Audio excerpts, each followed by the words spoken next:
아름에서 제가 하는 업무는 학생들 교육 그리고 작물 개발을 담당하고 있습니다. 특히 그 중에 주요 업무 중에서 작물 개발, 도입종 선발 시험이라든가 도입종에 대한 테스트, 성능 검정을 하고 국립종자원에 신고하는 역할을 하고 있고, 교육은 한국농수산대학교, 전북대학교 원예학과, 그 다음에 농업생명 마이스터 고등학교 학생들을 주로 교육하는 업무를 하고 있습니다.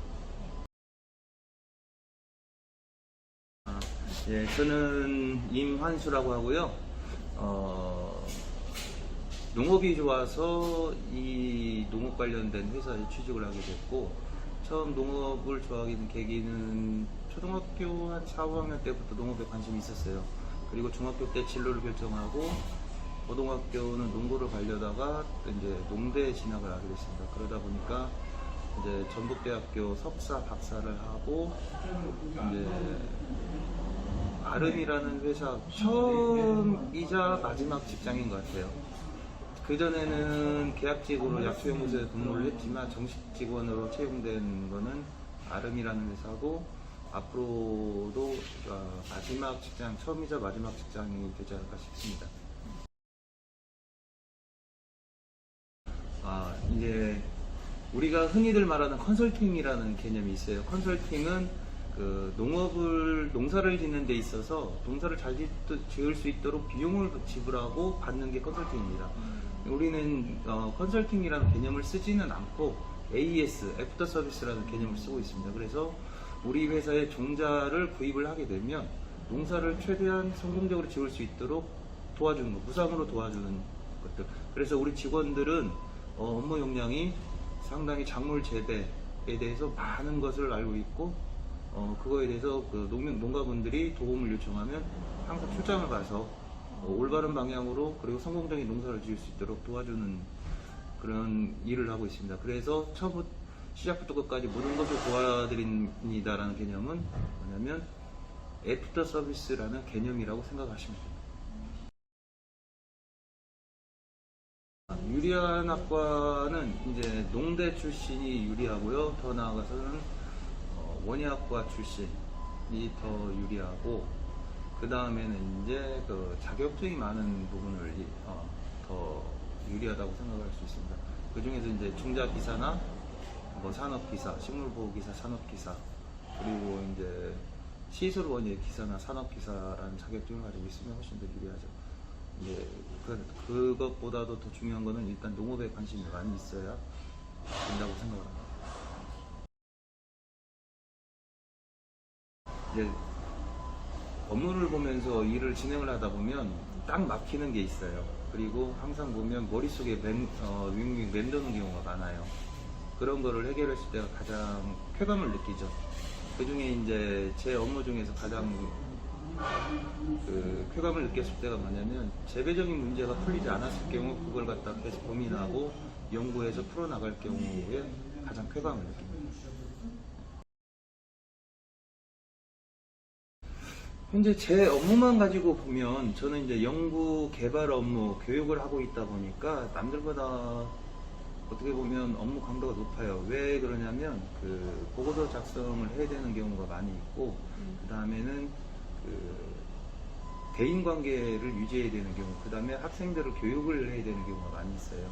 그래서 어떻게 보면 시간적인 여유가 많이 있을 때는 여유가 있지만, 또 교육 일정이 빠듯하거나 보고서가 많이 밀릴 경우에는 정말 빠듯하게, 요 근래 정말 빠듯하게, 그러니까 7월 달에 전북대학교 원예학과 그 청창농 교육이 2주간 프로그램이 있었고, 그 다음부터 지금 보고서 쓰는 기간이라 하루 종일 컴퓨터에 앉아 있습니다. 그러다가 현장에 문제가 생기면 현장에 나가서 또 도와주는 해결을 해야 되기 때문에 출장과 내근 그리고 교육 업무를 갖다가 번갈아 하기 때문에 이 시기가 가장 힘든 것 같아요.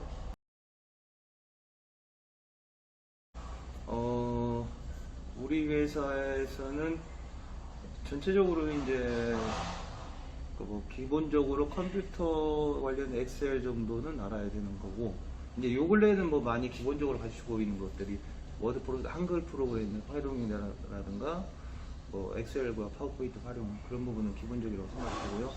뭐 전체적으로 면허증 가지고는 다 대부분 있으니까 그런 거는 얘기 어렵고, 이제 기계를, 남성 같은 경우 기계를 좀 잘 다뤄야 되는 부분이 있고, 여성 같은 경우에는 이제 사무적인 능력, 그래서 엑셀 쪽에서 통계를 낸다거나 그런 부분. 그리고 또한 이제 우리는 전체적으로 사무만 보는 게 아니고 현장에서 일을 해야 되기 때문에 어느 정도 체력도 있어야 되는 부분. 그 다음에 작물에 대한 이해도가 또 중요해요. 그래서 식물 생리학이나 재배학 정도는 어느 정도 이해를 해야 된다고 생각합니다. 예, 그거는 아까 잠깐 생각해 봤는데, 그거죠. 그 장점이라고 보면은, 글쎄요, 그 작물들, 살아있는 생명체를 가지고 바라볼 수 있다는 게 장점이기도 해요. 왜냐하면 커나가는 모습을 보면서 힐링을 하신다는 분들도 있어요, 우리 직원분 중에. 근데 반대로 작물이 아플 때는 같이 아프는 경우도 있어요. 그게 장단점이기도 하고, 두 번째로는 뭐냐면 업무적으로 봤을 때 계절적인 영향이라든가 그런 것들이 많이 타요. 한여름에 많이 더워서 힘들기도 하고 육체적으로, 그다음 겨울에는 그렇게 춥지는 않지만 또 작물이 커나가는 것들을 예측할 수 없기 때문에 조금 그 다음에 세 번째로는 우리가 그 농산물에 대한 것들, 이쪽 생산 파트 쪽에서는 그 농산물에 대한 미래 예측을 할 수가 없잖아요. 그래서 농산물이 폭등, 폭락 그런 거에 따라서 가격 변동이 심한다거나 그런 부분들이 있습니다. 근데 제 주요 업무에서 장단점은 뭐냐면 항상 보고서 쓰는 시기가 정해져 있어요. 몰아서 나와요, 제 업무는. 그리고 항상 교육이 시작되는 시기가 있어요. 그렇다 보면 각 학교, 3개 학교를 한꺼번에 교육하는 경우도 있거든요. 그렇다 보면 이제 제 업무가 상당히 이제 과중하게 되는 거죠. 그래서 정신이 없을 때가 많아요. 그런 것들이 있습니다. 생리학이나 재배학 같은 경우, 그 다음에 이제 영업사원이 된다, 아니면 연구소 직원이 된다, 아니면 이쪽 농장생산부에서 생산관리 파트의 직원이 된다에 따라 좀 틀려지는데, 공통적으로는 세 파트에 다 알아야 되는 부분은 아까 말씀드렸던 작물, 생리학, 재배학 정도, 그리고 그 다음에 영업사원들은 어느 정도 시설원리학도 공통적으로 알아야 될 것 같아요. 왜냐하면 시설 재배를 저희가 주로 모티브로 하기 때문에 시설 재배에 대해서, 그리고 이제 더 나아가서는 작물들, 기본적으로 우리 회사에서 취급하는 작물에 대한 기본 특성은 알아야 되겠죠. 그게 이제 재배학이나 채소학 쪽으로 연결되는 부분이고, 어떻게 보면 다 공통됐어요. 재배학, 채소학, 생리학, 시설원리학 이런 것들이 상추의 재배, 상추의 생리, 상추의 시설 재배, 아니면 파프리카에 다 똑같죠? 그렇게 그래서 그 정도는 기본적으로 학문적으로는 알고 있어야 되지 않겠느냐 하는 생각이 들고, 학교에서 실습 많이 하는데 실습 적극적으로 참여해 주시면 아마 그 부분이 현장에서 이해가 많이 될 거예요. 채용 시에 저희가 높이 쳐주는 부분은 자격증, 농업 관련 자격증을 가진 부분, 두 번째는 영어 능력이 탁월한 자. 그래서 그런 부분들은 우선적으로 먼저 생각을 해요. 하지만 제일 중요한 거는 업무 능력보다는 요즘 많이 하는 그 인성이겠죠. 예. 그 세 가지는 어디를 가다 뭐 똑같은 거니까 아마 공통적이라고 저는 생각을 합니다. 추천하는 경력이나 경험은 아무래도 농업 현장에서 많이 일을 해보는 것들, 그래서 뭐 실습 같은 것들 많이 나가보는 게 중요합니다. 그래서 현장에서 남들보다 경험이 많이 있어야 우리 회사에서도 조금 더 부드럽게 업무 진행을 할 수 있어요. 어차피 제가 느끼는 거는 전공 교육을 받으면 이론적인 기본 베이스는 되지만 현장에서 실질적으로 써먹을 수 있는 건 다시 배워야 된다고 생각을 해요. 그래서 현장에서 나와서 실습을 해본 경험은 많은 재산이 될 거라고 나는 생각을 해요. 우리 회사는 지금 코로나가 발생을 했기 때문에 해외 출장을 못 나가는데, 제일 마음에 드는 거는 해외 출장입니다. 해외 직원들이 현재 새로 입사한 지 얼마 안 된 친구들은 해외에 나가본 적이 없지만 입사한 3년 이상 됐던 친구들은 해외에 한 3번 정도는 기본적으로 나갔어요. 그래서 해외에 나가면 작물 개발도 하지만 그 유럽의 선진 기술을 볼 수 있는 견학, 그리고 교육을 받을 수 있는 기회가 주어집니다. 그리고 마지막으로 관광이 있겠죠. 예.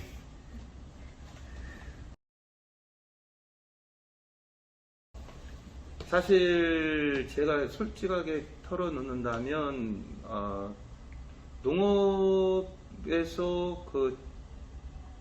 그러니까 급여만 생각하고 돈을 벌기 위한 목적으로 있다면 많이 외롭고 힘들 거예요. 왜냐하면 전체적인 농업부 분야 공무원 빼고는 비용을 많이 주진 않습니다.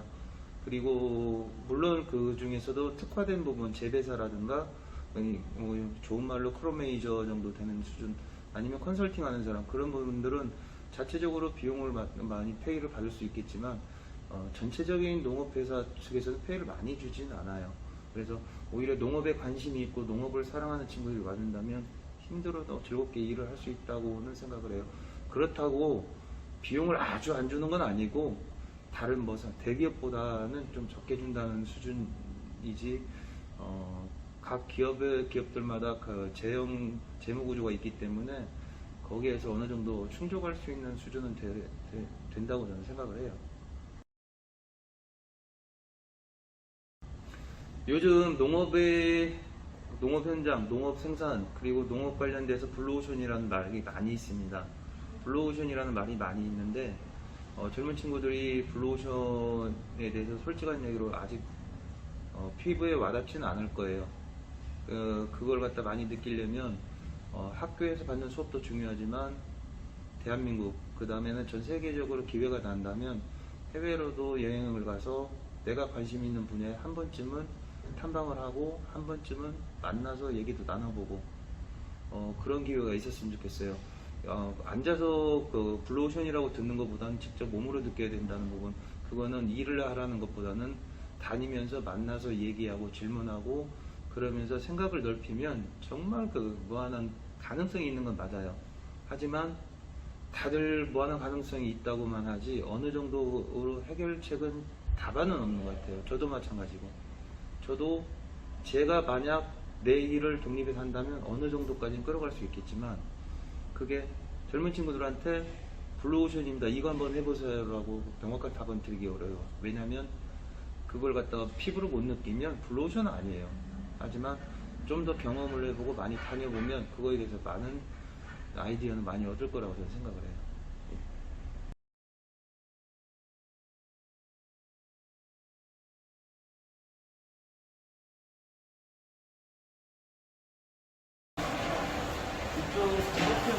사진 찍었어.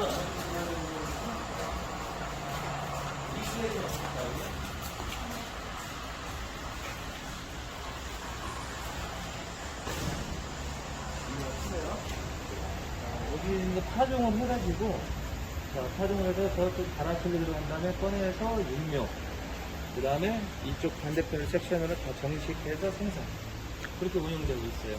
그리고 이제 현 시스템은 무빙 관리 시스템으로 해서 벨트에 버터를 올려서 단계적으로 이동했다가 하는 시스템. 여기다 이제 우리가 앞으로 더 추가를 하려고 하는 것들은 자동화 기술 넣는 것들을 고민하고 있어요. 그리고 여기에 들어와 있는 기술 자체들은 물론 기본적인 모티브는 유럽의 선진 기술이지만 여기에도 플러스 우리만의 자체 기술을 많이 넣었어요. 버터에다 넣고 이 벨트 시스템에다 넣고 여러 가지 기술을 자체적으로 해서 우리가 특허를 한 10건 정도 내놨어요. 자체 개발을 많이. 그러니까 더 많이 힘들고. 앞으로도 직업 경쟁 한번 고민을 해야 되고, 개선점에 대해서. 네.